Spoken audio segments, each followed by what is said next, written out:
আসসালামু আলাইকুম সবাইকে। আশা করি সবাই ভালো আছেন। সবাইকে স্বাগত জানাচ্ছি আজকের ভিডিওতে। আমাদের আজকের ভিডিওর টপিক ফেসবুক মার্কেটিং স্ট্র্যাটেজি। অর্থাৎ আজকের ভিডিওতে আমরা ফেসবুক মার্কেটিংয়ের জন্য আপনার কোন ধরনের স্ট্র্যাটেজি প্রয়োজন সেটা আমরা জানব। ভিডিওর মূল টপিকে যাব তার আগে যদি আপনি আমার চ্যানেলে নতুন হয়ে থাকেন তাহলে চ্যানেলটি সাবস্ক্রাইব করতে ভুলবেন না। আর যদি অলরেডি সাবস্ক্রাইব করা থাকে তাহলে অসংখ্য ধন্যবাদ। তো চলুন আমরা আমাদের মূল টপিকে চলে যাই। তো আজকে আমরা যে বিষয়টা নিয়ে জানবো সেটা হচ্ছে যে মার্কেটিং স্ট্র্যাটেজি। তো প্রথমে আমরা জানি যে মার্কেটিং স্ট্র্যাটেজি বলতে আসলে আমরা কি বুঝি। মার্কেটিং স্ট্র্যাটেজি বলতে বোঝানো হচ্ছে যে আমরা যে মার্কেটিংটা করব তার একটা পরিকল্পনা। এবং আমরা কি মার্কেটিং করছি? আমরা ফেসবুকে মার্কেটিং করছি। আমরা যে জায়গাতেই মার্কেটিং করি না কেন, আমরা এখন স্পেসিফিক যে উদ্দেশ্যে আলোচনা করব সেটা হচ্ছে ফেসবুক।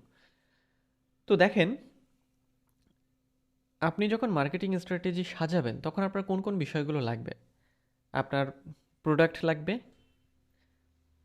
অর্থাৎ আপনার প্রোডাক্ট আইডেন্টিফাই করতে হবে বা খুঁজে বের করতে হবে বা জানতে হবে আপনার প্রোডাক্ট সম্পর্কে, কাস্টমার সম্পর্কে জানতে হবে, চ্যানেল সম্পর্কে জানতে হবে এবং কন্টেন্ট সম্পর্কে জানতে হবে। তো এখন ফেসবুক মার্কেটিংয়ের ক্ষেত্রে এটা আমরা কিভাবে কাজে লাগাবো সেটা আমরা উদাহরণ দিয়ে দেখব। এখন খেয়াল করেন, আমাদের মার্কেটিং স্ট্র্যাটেজির তাহলে কয়টি বিষয় আমাদের মাথায় রাখতে হচ্ছে। একটা হচ্ছে প্রোডাক্ট, এরপরে কাস্টমার। প্রোডাক্ট মানে আমরা কোন জিনিসটি সেল করতে চাই। ফেসবুক মার্কেটিংয়ে আমরা কী করি? কোনো প্রোডাক্ট সেল করাই তো আমাদের আলটিমেট গোল হয়ে থাকে। এরপরে কাস্টমার, অর্থাৎ কাদের কাছে আমি বিক্রি করব আমাদের ওই যে প্রোডাক্ট সেটা। কোন চ্যানেলে, মানে কী মাধ্যমে? ফেসবুক পেজ, ফেসবুক গ্রুপ, নাকি মেসেঞ্জার, নাকি ইনস্টাগ্রামে। এবং কন্টেন্ট মানে আমি মার্কেটিং করছি যে প্রোডাক্টের, যা বা যে অ্যাডটা তৈরি করছি যে প্রোডাক্টের জন্য, সেটা আমি কী ধরনের কন্টেন্ট দিচ্ছি। মানে আমি কি ইমেজ দিচ্ছি, পোস্টার দিচ্ছি, ভিডিও দিচ্ছি, জিআইএফ দিচ্ছি মানে গিফ দিচ্ছি, নাকি টেক্সট দিচ্ছি। ওকে, এটাই হচ্ছে কন্টেন্ট। তাহলে আমরা এখন একটা উদাহরণ দিয়ে দেখি। মনে করুন আপনি মেন্স শার্ট বিক্রি করেন বা ছেলেদের শার্ট বিক্রি করেন বা পুরুষদের শার্ট বিক্রি করেন। ওকে, এখন পুরুষদের শার্টের ক্ষেত্রে আবার খেয়াল করেন, আমরা এখানে উদাহরণ হিসেবে নিয়েছি ক্যাজুয়াল শার্ট, ডিজাইন শার্ট। এখন তাহলে আমাদের এই প্রোডাক্ট কি? মেন্স শার্ট, ক্যাজুয়াল শার্ট এবং ডিজাইন শার্ট। কারণ নর্মাল ধরেন মেন্স শার্টের মধ্যে এই দুটিই পড়ে। এখন আপনার যে প্রোডাক্ট হবে সেটা অনুযায়ী এটা কিন্তু আলাদা হতে পারে বা এটা ভ্যারি করবে, চেঞ্জ হতে পারে বা আলাদা হতে পারে। কারণ প্রত্যেকটা প্রোডাক্টের টার্গেট কাস্টমার আলাদা। সো আপনার কোন ধরনের প্রোডাক্ট, আপনি কোনটা নিয়ে কাজ করেন সেটা আপনার নিজেকেই বের করতে হবে। তাহলে আমাদের প্রোডাক্ট আমরা স্পেসিফাই করলাম, সেটা হচ্ছে মেন্স শার্ট। এই শার্টের কাস্টমার কারা হয়? ক্যাজুয়াল শার্ট বা ডিজাইন শার্ট, এই ধরনের শার্ট সাধারণত কারা পরে?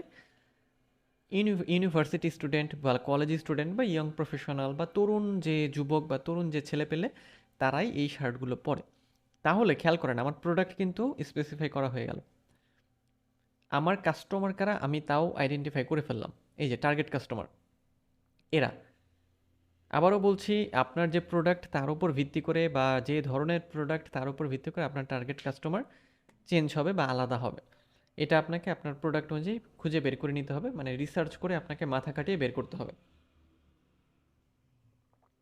এরপরে আসে চ্যানেল। চ্যানেল বলতে আমরা কোন জায়গাতে মার্কেটিং করব, আমরা যে আমাদের এই প্রোডাক্টকে সেল করব সেটা কোন চ্যানেলে। সেটা কি আমরা ফেসবুক প্রোফাইলের মাধ্যমে মানে মার্কেটিং করব, বা ফেসবুক প্রোফাইলে পোস্ট করব, বা চাইবো যে ফেসবুক প্রোফাইলের মাধ্যমে মানুষ আমাদের চিনুক বা আমাদের সেল আসুক, নাকি ফেসবুক পেজের মাধ্যমে, নাকি ফেসবুক গ্রুপে, নাকি মেসেঞ্জার, নাকি ইনস্টাগ্রাম। ওকে, সো এটা হচ্ছে আমাদের চ্যানেল। অর্থাৎ আমি যে প্রোডাক্টটা নিলাম এটা আমি সেল করার জন্য কোথায় কোথায় যাব বা কোথায় কোথায় আমি কাজ করব, এই জায়গাগুলোকে এটা চ্যানেল, মাধ্যম। নেক্সট হচ্ছে কন্টেন্ট, অর্থাৎ এই যে আমার প্রোডাক্টস, এই যে এটা এটা সেল করার জন্য আমি কোন ধরনের কন্টেন্ট তৈরি করব। কন্টেন্ট বলতে আমরা সোশ্যাল মিডিয়াতে যেগুলো পাবলিশ করি ওগুলোই কন্টেন্ট।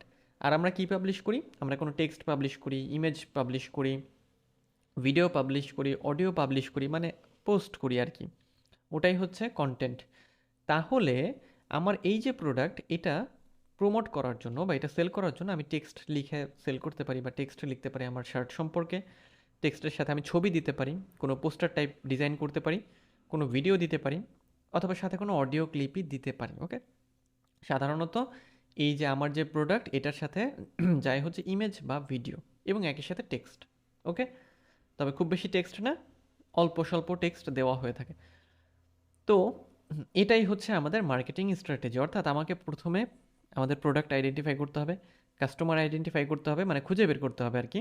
আমার প্রোডাক্ট সম্পর্কে খুব ভালোভাবে জানতে হবে, বুঝতে হবে। কাস্টমার অ্যানালাইজ করতে হবে, অ্যানালাইসিস করতে হবে। চ্যানেল বের করতে হবে যে কোন মাধ্যমে আমি মার্কেটিংটা করতে চাই, মার্কেটিংয়ের মাধ্যম কী হবে। ওকে, এবং আমার কন্টেন্ট কি, আমি যে আমার প্রোডাক্টকে মানুষের সামনে তুলে ধরবো কোন কন্টেন্টের মাধ্যমে, টেক্সটের মাধ্যমে, ইমেজের মাধ্যমে, ভিডিও নাকি অডিওর মাধ্যমে। ওকে, সো আমরা এখন একটু সামারি করব। আজকের এই ভিডিওতে আমরা যেটা শিখলাম সেটা হচ্ছে মার্কেটিং স্ট্র্যাটেজি। আপনি যখন ফেসবুক মার্কেটিং করবেন বা আপনি যখন ফেসবুক মার্কেটার হবেন, আপনার প্রথমে অবশ্যই এই মার্কেটিং স্ট্র্যাটেজি রান করতে হবে। কারণ আপনি যখন ফেসবুকে কাজ করবেন, আপনি নিশ্চয়ই কোনো ব্র্যান্ড নিয়ে কাজ করবেন বা কোনো প্রোডাক্ট নিয়ে কাজ করবেন। তো সেক্ষেত্রে আপনার অবশ্যই এগুলো আইডেন্টিফাই করতে হবে। তো আমাদের আজকের ভিডিও এই পর্যন্তই। দেখা হবে আপনাদের সাথে পরবর্তী লেসনে। সেই পর্যন্ত সবাই ভালো থাকবেন।